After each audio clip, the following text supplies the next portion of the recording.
बिहार में विधानसभा चुनाव का माहौल गर्मा चुका है और अब सियासत में टिकट को लेकर मची खींचतान ने महागठबंधन के भीतर तनाव बढ़ा दिया है। आरजेडी प्रमुख लालू यादव के आवास के बाहर जबरदस्त ड्रामा देखने को मिला। पार्टी के ही एक नेता ने टिकट न मिलने पर गेट के सामने कुर्ता फाड़ लिया, जमीन पर लेट गए और जोर जोर से रोने लगे। इस पूरे घटनाक्रम ने सोशल मीडिया पर हलचल मचा दी है। तो वही बीजेपी नेता गिरिराज सिंह ने इस पर करारा तंज कसते हुए लालू यादव को सलाह दे डाली। उन्होंने कहा है कि दरवाज़ा मत खोलिए वरना ये आपका भी कुर्ता फाड़ देंगे। दर्शकों, आपको बता दें कि पटना के सर्कुलर रोड स्थित लालू प्रसाद यादव के आवास के बाहर आज ऐसा नज़ारा देखने को मिला जिसे देखकर हर कोई हैरान रह गया। आरजेडी नेता मदन शाह, जो मधुबन विधानसभा सीट से टिकट की उम्मीद लगाए हुए थे, अचानक आवास के बाहर पहुंचे और पार्टी नेतृत्व के खिलाफ नारेबाजी शुरू कर दी। देखते ही देखते गुस्से में मदन शाह ने न सिर्फ अपना कुर्ता फाड़ लिया बल्कि जमीन पर लेटकर जोर जोर से रोने लगे। उन्होंने कहा, तेजस्वी यादव बहुत घमंडी है, लोगों से मिलते नहीं। संजय यादव टिकट बेच रहे हैं, मैं यहाँ मरने आया हूँ। लालू यादव मेरे गुरु है, उन्होंने मुझसे टिकट देने का वादा किया था, लेकिन अब बीजेपी एजेंट को टिकट दे दिया गया है। दर्शकों, जानकारी दे कि मदन शाह ने आगे ये भी कहा है कि लालू जी मेरे गुरु है, लेकिन अब पार्टी में अन्याय हो रहा है। तेजस्वी जी घमंडी हो गए हैं, आम कार्यकर्ता से कोई बात नहीं करता। संजय यादव सब कुछ तय कर रहे हैं, अगर न्याय नहीं मिला तो मैं अपनी जान दे दूंगा। बता दें कि मदन शाह के इस नाटकीय विरोध के बाद लालू यादव के आवास पर अफरा तफरी मच गई। पार्टी कार्यकर्ता और सुरक्षाकर्मी उन्हें समझाने की कोशिश करते रहे, लेकिन वो शांत नहीं हुए। इस हंगामे के वीडियो सोशल मीडिया पर मिनटों में वायरल हो गए। कुछ ही घंटों में आरजेडी टिकट ड्रामा और कुर्ता फाड़ आंदोलन जैसे हैशटैग ट्रेंड होने लगे। लोगों ने इस पूरे घटनाक्रम पर तरह तरह के मीम्स बना दिए, तो वही विपक्ष ने इसे महागठबंधन की अंदरूनी फूट करार दे दिया और अब इस पूरे मामले पर राजनीति और तेज हो गई है। बीजेपी के फायर ब्रांड नेता और केंद्रीय मंत्री गिरिराज सिंह ने लालू परिवार और आरजेडी पर तीखा तंज कसते हुए बयान दिया है कि महागठबंधन में टिकट की खरीद बिक्री को लेकर सिर्फ फुटौल मचा हुआ है। मैं लालू प्रसाद यादव से निवेदन करूंगा, दरवाजा मत खोलिए लालू जी, वरना ये लोग आपका भी कुर्ता फाड़ देंगे। ये वही कहावत है, खेत खाए गधा और मार खाए जोलहा। बता दें कि गिरिराज सिंह ने कहा है कि महागठबंधन में अब अनुशासन नाम की कोई चीज नहीं बची है। उन्होंने आरजेडी के भीतर टिकट वितरण को लेकर मची होड़ को लालू परिवार की सियासी असफलता बता दिया। बीजेपी नेता ने तंज कसते हुए कहा है कि बिहार की जनता सब देख रही है, जो पार्टी अपने कार्यकर्ताओं को न्याय नहीं दे सकती वो जनता का क्या भला करेगी। दरअसल दर्शकों, आपको जानकारी दे कि बिहार चुनाव की तारीखों के ऐलान के बाद हर पार्टी में टिकट वितरण को लेकर मंथन तेज है। महागठबंधन में जहां सीट शेयरिंग को लेकर अभी भी मतभेद निपटे नहीं हैं, वहीं आरजेडी में टिकट को लेकर असंतोष खुलकर सामने आने लगा है। तेजस्वी यादव को लेकर लगातार शिकायतें बढ़ रही है। कहा जा रहा है कि वे ज़्यादातर फैसले अपने करीबी सलाहकारों के साथ मिलकर कर रहे हैं, जिससे पुराने नेता नाराज है। पार्टी सूत्रों के मुताबिक ऐसे कई अन्य विधानसभा क्षेत्र से भी टिकट को लेकर विरोध की आवाज़ें उठ रही है। हालांकि पार्टी नेतृत्व ने अभी तक इस विवाद पर आधिकारिक प्रतिक्रिया नहीं दी है, लेकिन गिरिराज सिंह के तंज के बाद सियासी बयानबाजी और तेज हो सकती है। तो दर्शकों, बिहार चुनावी समर अभी शुरू ही हुआ है और टिकट को लेकर मचा ये घमासान बताता है कि आने वाले दिनों में सियासी तापमान और चढ़ने वाला है। देखना ये होगा कि आरजेडी इन अंदरूनी विवादों को कैसे संभालती है और क्या लालू प्रसाद यादव अपने ही घर में मचे कुर्ता फाड़ हंगामे को थमा पाएंगे या नहीं, ये तो आने वाला वक्त ही बताएगा। फिलहाल बिहार की सियासत में टिकट का खेल जारी है। कौन पाएगा मौका और कौन करेगा विरोध, इस चुनावी नाटक के हर दृश्य पर हमारी नज़र बनी रहेगी। आप देख रहे हैं MDR न्यूज़। देश और दुनिया की बाकी और खबरें जानने के लिए जुड़े रहिए हमारे चैनल के साथ। धन्यवाद। आज की सबसे बड़ी राजनीतिक हलचल बिहार से उठी है, लेकिन गूंज दिल्ली, मुंबई और लखनऊ तक पहुंच गई है। केंद्रीय मंत्री और बीजेपी नेता गिरिराज सिंह के विवादित बयान ने सियासत में तूफान ला दिया है। उन्होंने एक चुनावी सभा में मुसलमानों को लेकर नमक हराम जैसा शब्द इस्तेमाल किया और बस फिर क्या था, विपक्षी दलों ने मोर्चा ही खोल दिया। दर्शकों, आपको बता दें कि बयान बिहार की चुनावी रैली में दिया गया, लेकिन इसका असर राष्ट्रीय राजनीति पर भी दिखने लगा है। शिवसेना, यूबीटी और कांग्रेस ने गिरिराज सिंह पर सीधा हमला बोलते हुए प्रधानमंत्री मोदी से जवाब मांगा है। तो दर्शकों, देखिए पूरा रिपोर्ट। बता दें कि बिहार विधानसभा चुनाव की एक जनसभा में मंच पर चढ़े गिरिराज सिंह, हाथ में माइक और चेहरे पर वही पुराना जोश, लेकिन इस बार उनके शब्दों ने मचा दिया सियासी बवाल। गिरिराज सिंह ने कहा, सरकार की सारी योजनाओं का फायदा मुसलमान उठा रहे हैं, लेकिन वोट देने की बारी आती है तो वे नमक हराम साबित होते हैं। बस यही से शुरू हुआ विवाद। सोशल मीडिया पर वीडियो वायरल हुआ और देखते ही देखते विपक्ष ने इसे बड़ा मुद्दा बना लिया।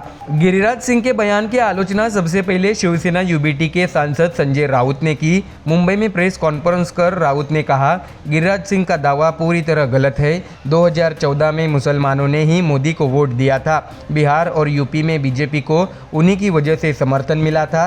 लेकिन राउत यही नहीं रुके, उन्होंने तीखा हमला जारी रखा। संजय राउत बोले, अब हिंदू भी बीजेपी को वोट नहीं दे रहे। अगर वोट चोरी करके सत्ता में आए हैं तो क्या अब हिंदुओं को भी नमक हराम कहेंगे? और साथ ही प्रधानमंत्री मोदी से मांग कर डाली कि गिरिराज सिंह को मंत्रिमंडल से तुरंत बर्खास्त किया जाए। तो वही दर्शकों, कांग्रेस ने भी गिरिराज सिंह के बयान को लेकर केंद्र सरकार पर हमला बोल दिया।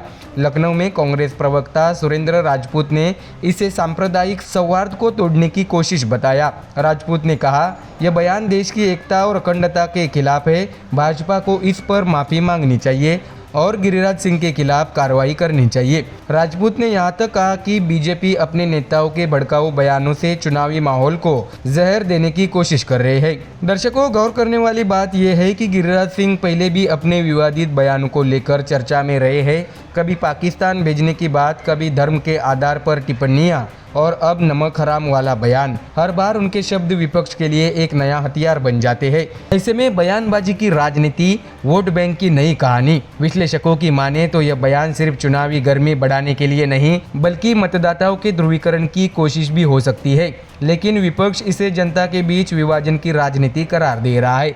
बता दें कि बिहार में इस समय राजनीतिक तापमान चरण पर है। पहले चरण की वोटिंग नज़दीक है और हर पार्टी अपने समर्थक वर्ग को साधने में लगी है।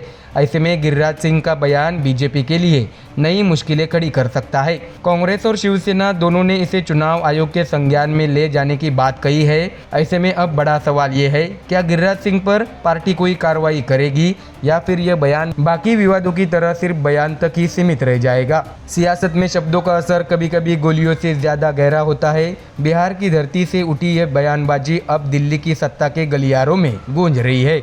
देखना होगा कि इस नमक हराम बयान का असर सिर्फ चुनावी भाषणों तक रहेगा या फिर ये राजनीतिक भविष्य को भी झकझोर देगा। ऐसे में दर्शकों, बयान एक बवाल अनेक। गिरिराज सिंह के शब्दों से सियासत गरमाई है। फिलहाल के लिए इतना ही। ब्रेक के बाद बात करेंगे बिहार चुनावी रण के अगले बड़े समीकरण की, कि कौन किसके साथ और कौन किसके खिलाफ। तो दर्शकों, फिलहाल इस खबर में इतना ही। देश और दुनिया की बाकी और खबरें जानने के लिए जुड़े रहिए हमारे चैनल MDR न्यूज के साथ। धन्यवाद। नमस्कार दर्शकों, आज की सबसे गर्म सियासी खबर लेकर हाजिर हूँ, जहाँ हाइड्रोजन बम की बात चली लेकिन निकला फुसकी बम।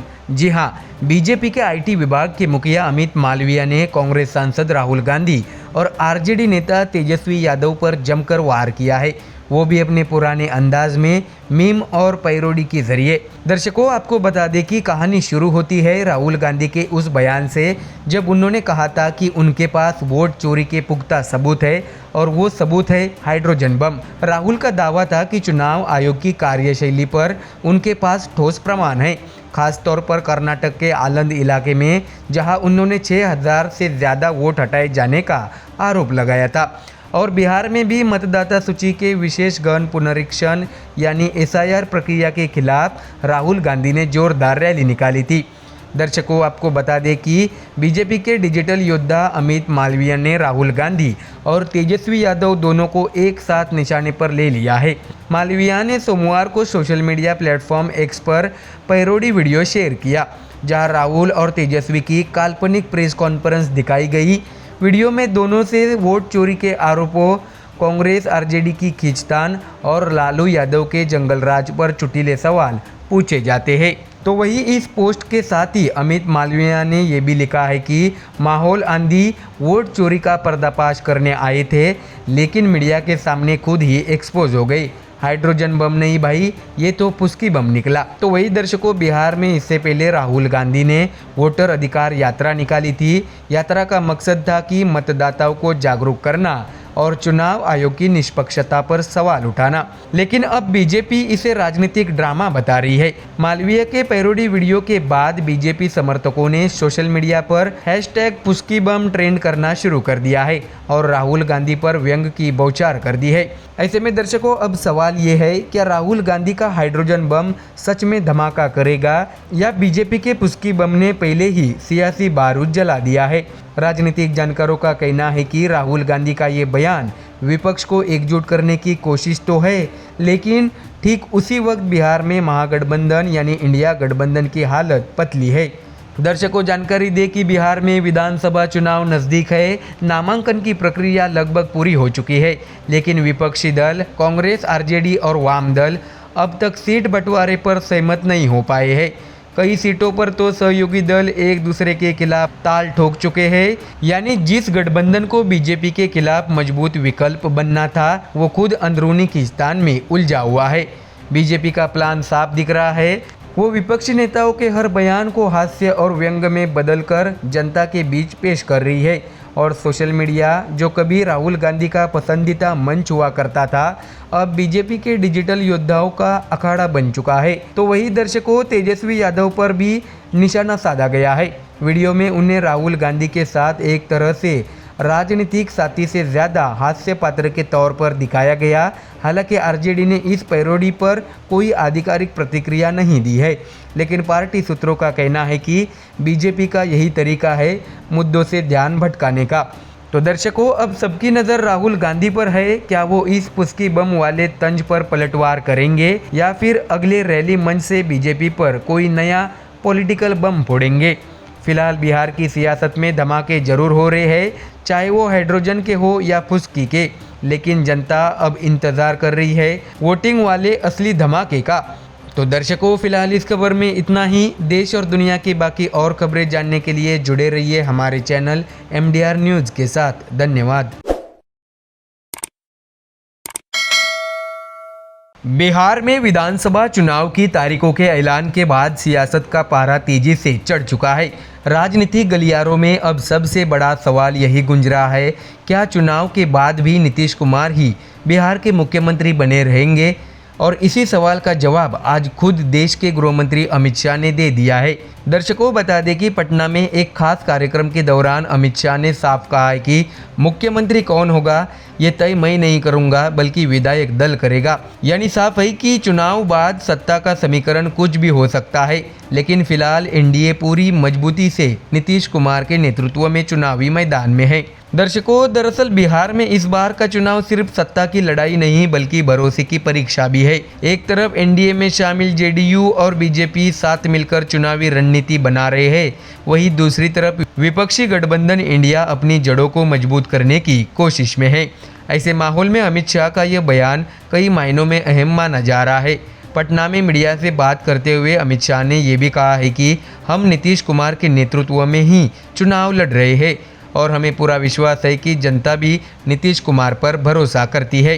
दर्शकों, आपको बता दें कि कार्यक्रम के दौरान जब पत्रकारों ने पूछा कि अगर चुनाव में बीजेपी को ज़्यादा सीटें मिली तो क्या मुख्यमंत्री बीजेपी का होगा, तो अमित शाह ने मुस्कुराते हुए जवाब दिया कि हमारे पास अभी भी ज़्यादा विधायक है, फिर भी नीतीश कुमार ही मुख्यमंत्री है। यानी साफ है कि बीजेपी ने फिलहाल कोई नया चेहरा आगे नहीं किया है, बल्कि भरोसे का पूरा वजन नीतीश कुमार के कंधों पर डाल दिया है। अमित शाह ने आगे कहा है कि इतनी सारी पार्टियों का गठबंधन है, चुनाव के बाद विधायक दल की बैठक होगी और वही अपना नेता तय करेगा। इस बयान के साथ ही अमित शाह ने एक तरह से यह संदेश भी दे दिया है कि बीजेपी सत्ता की दौड़ से पीछे नहीं है, लेकिन फिलहाल एकजुटता के साथ मैदान में है। दर्शकों, बता दें कि अमित शाह ने अपने बयान में न सिर्फ गठबंधन की मजबूती पर बात की, बल्कि नीतीश कुमार की राजनीतिक यात्रा पर भी विस्तार से चर्चा की। उन्होंने कहा है कि नीतीश कुमार भारतीय राजनीति के अहम नेता है। उनका कांग्रेस के साथ रिश्ता कभी लंबा नहीं रहा। वे कभी कांग्रेस में शामिल नहीं हुए। जब भी कांग्रेस के साथ रहे वो वक्त भी 2.5 साल से ज़्यादा नहीं था। अमित शाह ने कहा है कि किसी नेता को आंकने के लिए उसके पूरे राजनीतिक जीवन को देखना चाहिए और अगर कोई नेता दशकों से जनता के भरोसे पर खरा उतरा है तो उस पर सवाल खड़ा करना ठीक नहीं। अमित शाह ने आगे नीतीश कुमार की राजनीतिक सोच का भी जिक्र किया। उन्होंने कहा है कि नीतीश जन्म से कांग्रेस विरोधी रहे हैं।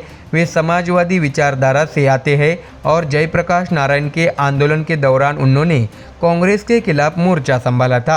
आपातकाल के दौर में भी उन्होंने कांग्रेस के खिलाफ डटकर लड़ाई लड़ी थी। यानी अमित शाह ने नीतीश की छवि को एक संघर्षशील समाजवादी नेता के रूप में पेश करने की कोशिश की, जिससे यह संदेश साफ गया है कि एनडीए नीतीश के अनुभव और उनकी स्वीकार्यता पर भरोसा कर रहा है। तो वही राजनीतिक विश्लेषकों की माने तो अमित शाह का ये बयान दो तरफा संदेश देता है। पहला ये कि एनडीए में कोई फिलहाल मतभेद नहीं है और गठबंधन मजबूत है, और दूसरा ये है कि चुनाव बाद परिस्थितियों के अनुसार बीजेपी अपने विकल्प खुले रखे हुए है। यानी इस बयान के जरिए शाह ने एक तीर से दो निशाने साधे हैं। नीतीश कुमार के नेतृत्व पर भरोसा भी जताया और भविष्य में फैसले की गुंजाइश भी छोड़ी। ऐसे में दर्शकों, बिहार की राजनीति हमेशा से अप्रत्याशित मोड़ों से भरी रही है। कभी गठबंधन टूटे हैं, कभी अचानक भी बने हैं। ऐसे में अमित शाह का यह संतुलित बयान एक रणनीतिक कदम के तौर पर देखा जा रहा है। वही जनता के बीच अब चर्चा यही है, क्या नीतीश कुमार एक बार फिर मुख्यमंत्री की कुर्सी बचा पाएंगे या बीजेपी इस बार सत्ता की बागडोर अपने हाथों में लेगी। इन सवालों के जवाब तो नतीजे ही देंगे, लेकिन अभी के लिए अमित शाह का यह बयान साफ कर गया है कि नीतीश ही एनडीए का चेहरा है और बिहार चुनाव में एनडीए एकजुट होकर चुनावी मैदान में उतर रहा है। ऐसे में दर्शकों, तो बिहार की सियासत में इस वक्त सबसे बड़ा संदेश यही है, नीतीश पर भरोसा, शाह का इशारा और जनता की परीक्षा। अब देखना यह है कि जब नतीजे आएंगे तो जनता किसके साथ जाती है, अनुभव के साथ या बदलाव की चाह में। तो दर्शकों, फिलहाल के लिए इस खबर में इतना ही। देश और दुनिया की बाकी और खबरें जानने के लिए जुड़े रहिए हमारे चैनल MDR न्यूज के साथ। धन्यवाद। बिहार की सियासत इस वक्त अपने सबसे दिलचस्प मोड़ पर खड़ी है। विधानसभा चुनाव के पहले फेज के लिए नामांकन की आखिरी तारीख थी गुरुवार यानी 17 अक्टूबर, और इस आखिरी दिन उम्मीदवारों की भीड़ चुनावी दफ्तरों पर उमड़ पड़ी। लेकिन जो तस्वीर सामने आई है उसने महागठबंधन के अंदरूनी तालमेल पर बड़े सवाल खड़े कर दिए हैं।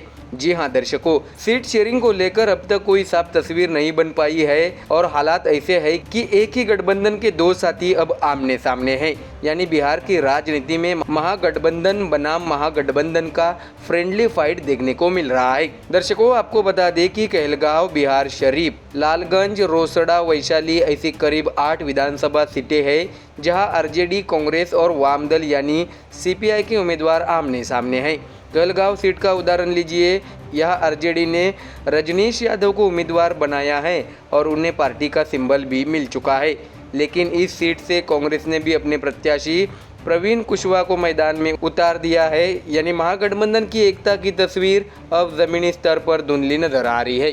इसी तरह बिहार शरीफ सीट से CPI के शिव प्रकाश यादव और कांग्रेस के उम्मीदवार आमने सामने हैं। अब तक माना जा रहा था कि वाम दलों और कांग्रेस के बीच तालमेल तय हो चुका है, मगर इस सीट पर हालात कुछ और ही कहानी कह रहे हैं। दर्शकों, आपको बता दें कि महागठबंधन के भीतर इस फ्रेंडली फाइट की लिस्ट कुछ यूँ है कि वैशाली सीट पर आरजेडी के अजय कुशवाहा और कांग्रेस के संजीव कुमार आमने सामने, तो वही तारापुर से आरजेडी के अरुण शाह और VIP के सकलदेव बिंद भिड़ रहे हैं। तो वही बछवाड़ा से CPI के अवधेश राय और कांग्रेस के गरीबदास, गौरा बौरम सीट पर आरजेडी के अफजल अली के मुकाबले VIP के संतोष सैनी, लालगंज सीट से आरजेडी की शिवानी शुक्ला और कांग्रेस के आदित्य राजा, कहलगांव में आरजेडी के रजनीश यादव बनाम कांग्रेस के प्रवीण कुशवाहा, तो वही राजापाकड़ से CPI के मोहित पासवान और कांग्रेस की, रोसड़ा से CPI के लक्ष्मण पासवान के सामने कांग्रेस के BK रवि मैदान में हैं।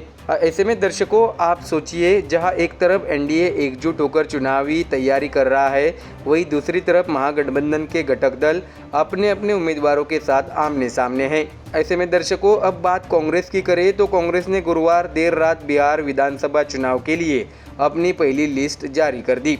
इस सूची में 48 उम्मीदवारों के नाम शामिल है। पार्टी ने अपने कई मौजूदा विधायकों को दोबारा टिकट दिया है, जिसमें कुटुंबा सीट से प्रदेश कांग्रेस अध्यक्ष राजेश राम और कदवा से विधायक दल के नेता शकील अहमद खान का नाम भी शामिल है।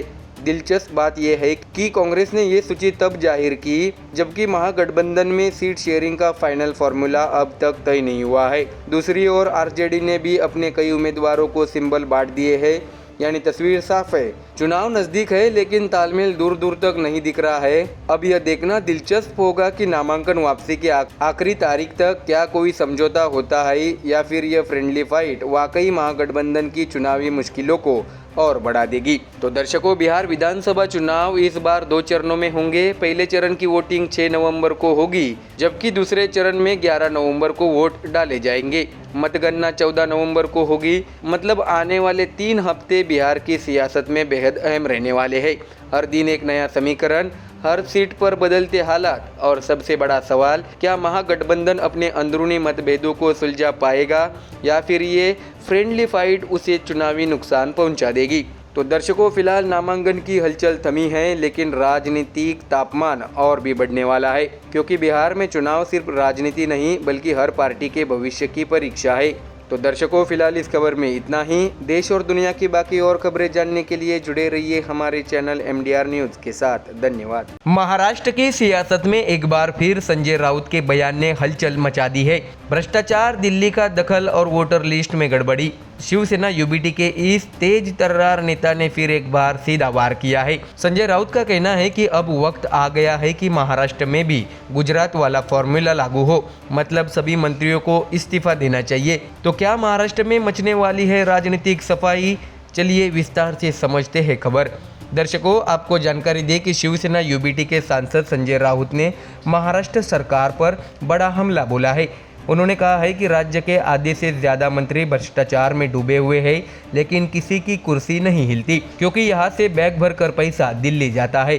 संजय राउत यही नहीं रुके, उन्होंने अमित शाह और केंद्र सरकार पर सीधा निशाना साधते हुए कहा है कि दिल्ली से बैठकर गुजरात और महाराष्ट्र दोनों राज्यों की सियासत को कंट्रोल किया जा रहा है। राउत का दावा है कि अगर गुजरात में पूरा मंत्रिमंडल इस्तीफा दे सकता है तो महाराष्ट्र में क्यों नहीं? क्या यहाँ ईमानदार शासन की जरूरत नहीं है? यानी संजय राउत ने महाराष्ट्र के मंत्रियों के साथ साथ दिल्ली की सत्ता पर भी सवाल खड़े कर दिए हैं। उनका संदेश साफ है, राज्य में जवाबदेह और ईमानदार शासक चाहिए। लेकिन सवाल ये भी है कि क्या राउत का यह बयान आने वाले चुनाव से पहले एक राजनीतिक चाल है या वाकई जनता की आवाज़? दर्शकों, आपको बता दें कि सिर्फ भ्रष्टाचार ही नहीं, संजय राउत ने चुनावी प्रक्रिया पर भी गंभीर सवाल उठाए हैं। उन्होंने कहा है कि महाराष्ट्र और ठाणे में स्थानीय निकाय चुनाव की मतदाता सूची में भारी गड़बड़ी है। संजय राउत के मुताबिक वोटर लिस्ट में नाम डुप्लीकेट है, गलत तरीके से जोड़े या हटाए गए हैं और कई मतदाताओं के नाम पूरी तरह गायब है। उन्होंने मुख्य सचिव अधिकारी से मिलकर इस मुद्दे पर आपत्ति दर्ज कराई और कहा, जब तक यह लिस्ट सुधारी नहीं जाती तब तक चुनाव कराना लोकतंत्र का मजाक होगा। यानी दर्शकों, संजय राउत के निशाने पर इस बार सिर्फ सरकार ही नहीं बल्कि चुनाव आयोग भी है। उन्होंने साफ कहा है कि अगर वोटर लिस्ट पारदर्शी नहीं है तो लोकतंत्र खतरे में है। राजनीतिक विश्लेषक मानते हैं कि संजय राउत का यह बयान दोहरी राजनीति का हिस्सा है। एक तरफ वे भ्रष्टाचार और सत्ता के दिल्ली से संचालन का मुद्दा उठा रहे हैं, दूसरी ओर मतदाता सूची की गड़बड़ी को लेकर चुनावी पारदर्शिता का सवाल खड़ा कर रहे हैं। राजनीतिक गलियारों में चर्चा है कि संजय राउत का यह बयान सिर्फ आलोचना नहीं बल्कि आने वाले स्थानीय चुनाव के लिए चेतावनी भी है। तो दर्शकों, ऐसे में अगर हम महाराष्ट्र की सियासत को पिछले कुछ महीने से देखें तो एक बात साफ नज़र आती है, राज ठाकरे की मुलाकातें, उद्धव ठाकरे की रणनीतियाँ और अब संजय राउत के ये बयान सभी इशारा कर रहे हैं कि राज्य में गठबंधन और सियासी समीकरण नए मोड़ पर है। ऐसे में राउत का भ्रष्ट मंत्रियों के इस्तीफे वाला यह बयान आने वाले दिनों की राजनीति को झकझोर सकता है। बता दें कि राउत ने कहा था कि अगर महाराष्ट्र के नेता ईमानदारी से काम करते तो यह कदम बहुत पहले उठाया जा चुका होता। अब ये बात कितनी दूर तक जाती है ये तो आने वाला वक्त ही बताएगा। लेकिन एक बात तय है, महाराष्ट्र की राजनीति में संजय राउत के बयानों ने फिर एक बार तापमान बढ़ा दिया है। तो क्या दर्शकों, वाकई महाराष्ट्र में गुजरात मॉडल की तरह पूरा मंत्रिमंडल इस्तीफा देगा या फिर यह सिर्फ एक सियासी बयान बनकर रह जाएगा? भ्रष्टाचार और पारदर्शिता की इस बहस में जनता की नज़र अब नेताओं के अगले कदम पर है। तो दर्शकों, आप देख रहे थे MDR न्यूज़, महाराष्ट्र की राजनीति का सबसे बड़ा मुद्दा, क्योंकि आने वाले दिनों में ये कहानी और गर्म होने वाली है। फिलहाल के लिए इतना ही। देश और दुनिया की बाकी और खबरें जानने के लिए जुड़े रहिए हमारे चैनल MDR न्यूज़ के साथ। धन्यवाद। नमस्कार दर्शकों, महाराष्ट्र की राजनीति में एक ऐसा दिन रहा जो इतिहास में दर्ज होने वाला है, क्योंकि शुक्रवार को ठाकरे परिवार एक साथ नजर आया और वो भी एक मंच पर रोशनी के इस पर्व दीपोत्सव के मौके पर। जी हां दर्शकों, शिवसेना UBT के प्रमुख उद्धव ठाकरे और महाराष्ट्र नवनिर्माण सेना के अध्यक्ष राज ठाकरे की शुक्रवार को 7वीं मुलाकात हुई। लेकिन इस बार ये मुलाकात थी सबसे खास, क्योंकि ये सिर्फ दो नेताओं की नहीं बल्कि दो भाइयों और दो परिवारों की मिलन की घड़ी थी। दर्शकों, बता दें कि दादर के शिवाजी पार्क मैदान में महाराष्ट्र नवनिर्माण सेना की ओर से एक भव्य दीपोत्सव कार्यक्रम का आयोजन किया गया। इस कार्यक्रम का उद्घाटन खुद उद्धव ठाकरे के हाथों किया गया। शाम करीब 6 बजे उद्धव ठाकरे अपने पूरे परिवार के साथ पत्नी रश्मि ठाकरे, बेटे आदित्य ठाकरे और तेजस ठाकरे के साथ राज ठाकरे के शिवतीर्थ बंगले पहुंचे। राज ठाकरे ने पूरे स्नेह के साथ उनका स्वागत किया। दोनों परिवारों की मुलाकात करीब 1 घंटे तक चली और फिर सभी लोग मिलकर शिवाजी पार्क की ओर रवाना हुए। बता दें कि इस यात्रा का भी एक दिलचस्प दृश्य रहा। दोनों ठाकरे भाई राज ठाकरे और उद्धव ठाकरे एक ही कार में बैठे नजर आए। स्टीयरिंग संभाल रहे थे राज ठाकरे, जबकि उनके बगल में बैठे थे उद्धव ठाकरे। दूसरी गाड़ी चला रही थी आदित्य ठाकरे, जिसमें उनके साथ थे अमित ठाकरे, और तीसरी गाड़ी में थी दोनों परिवारों की महिलाएं रश्मि ठाकरे और शर्मिला ठाकरे। एक लंबे समय बाद ठाकरे परिवार को इस तरह एकजुट और मुस्कुराते हुए देखना महाराष्ट्र के लोगों के लिए किसी भावनात्मक पल से कम नहीं था। बता दें कि शिवाजी पार्क पहुंचने के बाद दीपोत्सव का माहौल बेहद भव्य था। चारों ओर दियों की रोशनी, आतिशबाजी की चमक और जय महाराष्ट्र के नारों के बीच उद्धव ठाकरे ने दीप प्रज्वलित किया। इस मौके पर मनसे के कार्यकर्ताओं ने उद्धव ठाकरे और उनके परिवार का फूलों के गुलदस्ते देकर स्वागत किया। उद्धव ठाकरे ने मंच पर पहुंचकर माइक संभाला, लेकिन सबकी नजरें इस बात पर थी कि क्या वो आज कोई बड़ा राजनीतिक बयान देंगे। लेकिन उद्धव ठाकरे ने राजनीति से दूरी बनाते हुए बेहद संतुलित और भावनात्मक भाषण दिया। उन्होंने कहा कि उपस्थित सभी बंधु भगिनी और माताओं को दिवाली की हार्दिक शुभकामनाएं। आज की दिवाली कुछ अलग है, कुछ खास है। मुझे पूरा विश्वास है कि मराठी मानुष की एकजुटता का प्रकाश हर घर तक पहुंचेगा और ये एकजुटता महाराष्ट्र के लिए नई उम्मीद लेकर आएगी। सभी खुश रहे, प्रकाश में रहे और आनंद फैलाते रहे। जय हिंद, जय महाराष्ट्र। दर्शकों, बता दें कि उद्धव ठाकरे ने ये कुछ शब्द कहकर मंच से उतरना ही बेहतर समझा। ना कोई राजनीति, ना कोई कटाक्ष, बस एक सादगी और भाईचारे का संदेश। वही मंच पर मौजूद राज ठाकरे ने इस दौरान कोई भाषण नहीं दिया। उन्होंने मुस्कुराते हुए उद्धव ठाकरे का स्वागत किया और पूरा कार्यक्रम शांति और आनंद के माहौल में संपन्न हुआ। बता दें कि शिवाजी पार्क में हजारों की भीड़ जमा थी और लोगों की निगाहें सिर्फ ठाकरे बंधुओं पर टिकी थी। दोनों भाइयों की देह भाषा यानी बॉडी लैंग्वेज से साफ था कि रिश्तों की दूरियां अब कम होती दिख रही है। लोगों के बीच ये चर्चा भी जोर पकड़ रही थी कि क्या आने वाले समय में उद्धव ठाकरे और राज ठाकरे की राजनीतिक राहें भी एक होंगी। फिलहाल तो दीपोत्सव के इस दिन ठाकरे परिवार ने महाराष्ट्र को एकजुटता और प्रेम का संदेश जरूर दिया है। दोनों भाइयों का एक मंच पर आना, एक गाड़ी में सफर करना और बिना राजनीति के मिलना, ये तस्वीरें आने वाले वक्त की राजनीति के संकेत जरूर दे रही है। कहीं ऐसा तो नहीं कि दियों की ये रोशनी ठाकरे परिवार के रिश्तों में भी नया उजाला लेकर आई है। ये तो आने वाला वक्त ही बताएगा। फिलहाल ठाकरे बंधुओं के इस दीपोत्सव मिलन ने महाराष्ट्र की राजनीति में एक नई गर्मी जरूर पैदा कर दी है। तो दर्शकों, फिलहाल इस खबर में इतना ही। देश और दुनिया की बाकी और खबरें जानने के लिए जुड़े रहिए हमारे चैनल MDR न्यूज़ के साथ। धन्यवाद। महाराष्ट्र की सियासत में आज एक बार फिर बड़ा धमाका हुआ है। महाराष्ट्र नवनिर्माण सेना यानी MNS प्रमुख राज ठाकरे ने सीधे सीधे चुनाव आयोग पर निशाना साधते हुए पूरे चुनावी सिस्टम पर ही सवाल खड़े कर दिए हैं। राज ठाकरे ने कहा है कि अगर वोटर लिस्ट साफ नहीं है तो महाराष्ट्र में चुनाव ही नहीं होने चाहिए। राज ठाकरे का आरोप है कि वोटर लिस्ट में फर्जीवाड़ा, मशीनों में धांधली और चुनाव में मैच फिक्सिंग चल रही है। दर्शकों, आपको जानकारी दें कि राज ठाकरे ने मुंबई में पार्टी कार्यकर्ताओं और मीडिया को संबोधित करते हुए कहा है कि यह सिर्फ एक प्रशासनिक गलती नहीं बल्कि लोकतंत्र के साथ किया जा रहा घोटाला है।